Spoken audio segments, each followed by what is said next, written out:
Jangles, a big fish story by David Shannon.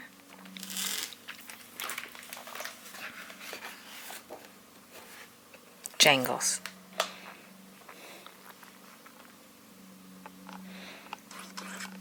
When the sun goes down and the weather's just right, Big Lake gets smooth as glass, and a thin mist whispers across it.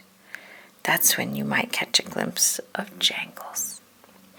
My father told me lots of stories, but my favorite was about a giant trout he saw when he was a kid.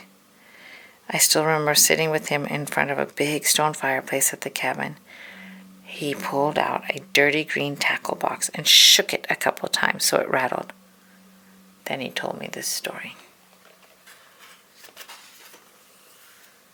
When I was a kid, Jangles was the biggest fish anyone had ever seen or heard. That's right, you could hear Jangles. He'd broken so many fishing lines that his huge, crooked jaw was covered with shiny metal lures and rusty old fish hooks of all shapes and sizes. They clinked and clattered as he swam. That's why he was called Jangles. Jangles was so big, he ate eagles from the trees that hung out over the lake and full-grown beavers that strayed far from home. But he didn't seem to care much for the taste of kids. In fact, people swear one time Jangles saved a baby who fell into the lake when his family's canoe tipped over. They say he took that baby up so gently that none of his hooks even stuck it, and he swam it to shore. Supposedly, he gave the baby's mom a dirty look as if to say, "What are you doing bringing your precious little baby out here in a tippy old canoe?" Everyone wanted to catch Jangles. They held big tournaments with lots of prize money, but no one could bring him in. He was too smart and too strong, and he lived too deep down in the middle of the lake. They tried all sorts of tricks, like using whole turkeys for bait.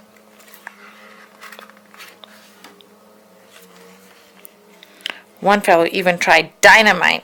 He threw big cans of tuna fish in the water and waited till he heard Jangles coming. Then he lit a stick of dynamite and tossed it in the lake. I don't know if it hit a rock or something, but that dynamite came flying back out of the water and into his boat and blew it to smithereens. Then he had to swim all the way back to his dock. He said Jangles came up and bumped him on his butt, but nobody believed him. One time when I was just about your age, I was fishing over where the creek comes into the lake, and my anchor came loose. I was concentrating so hard on catching a fish that I didn't notice I was drifting way out into the middle of the lake. There wasn't another soul out there, and it was getting dark. Just when I realized where I was, I felt a little tug on my line. Not a real big tug, but something was on the other end. I started to reel it in. It was wiggling all right, but it didn't really feel like a fish. I finally got it in, and what do you know? I'd snagged an old fishing rod that somebody must have dropped out of a boat a long time ago. I started to reel that one, too. I cranked and finally felt the end of it getting closer to the surface. Then I heard a sound that made my whole body feel all prickly. It was kind of soft at first. Tinkle, tinkle, tingle. But then it started getting louder. Tingle, jingle, jangle. Now I used to daydream all the time about catching Jangles, but right then I was scared to death.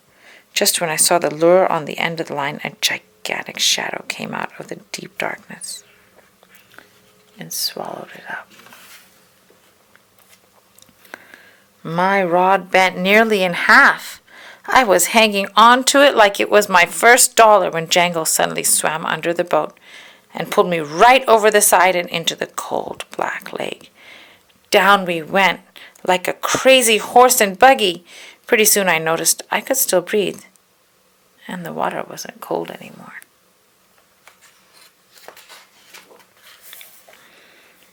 Finally, we came to a cave in the deepest part of the lake. It was decorated with parts of old boats and lots of reeds and reels. "This is my home," said Jangles. "It's been a long time since I had a visitor." His voice was so low and soothing it seemed perfectly natural that this fish was talking, so I wasn't afraid at all. Then Jangles told me stories. Amazing, wonderful stories about the beginning of the earth before there were people, and stories about wise old redwood trees and animals who were silly, and the great fish that lived before him in Big Lake. It was like Jangles was my magic uncle.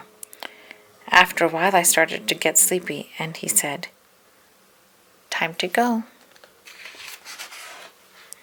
He told me to hang on to the big fin on his back. I still had the old rod in my hand, and we swam up to the water, turned from black to purple. I slowly pulled out some line and made a bunch of long loops. When we reached the surface, Jangles swam alongside my boat. Quick as a minnow, I hopped off the fish's giant back and threw the coils of line around him. Then, with a sharp yank, I spun him upside down. Now, you might not know this, but when you turn a fish upside down, even a big old smart fish like Jangles, it gets confused and can't hardly move, like it's paralyzed. "Gotcha," I shouted. Jangles just lay there, but he could still talk. "You tricked me," he cried. "I told you secrets from the beginning of time, and this is how you thank me?" "You're a fish," I said, "and I have caught you." "Set me free," Jangles urged. "I am more than a fish. I am a storyteller and a story." "A story no one will believe if I let you go," I replied. Then Jangles asked me, "Is that more important than doing what is right?" I thought of all the wondrous things I'd heard that day. Then I thought about people dragging whole turkeys around the lake. "You're right," I said. "I'm sorry. I will set you free. But what can I do to apologize?" I swear Jangles grinned at me with that big, crooked, jingly jaw of his. "There is one thing you can do to help me," he said, "and it would also prove you caught old Jangles."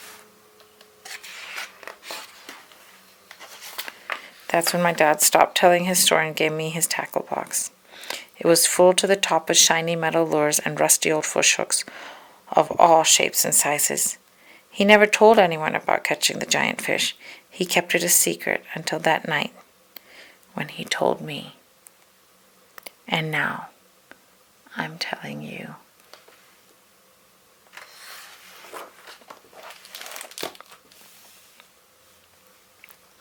Thank you for listening. Please subscribe and like so you don't miss another story. If you have a story you'd like me to read, leave a note in the comment section below.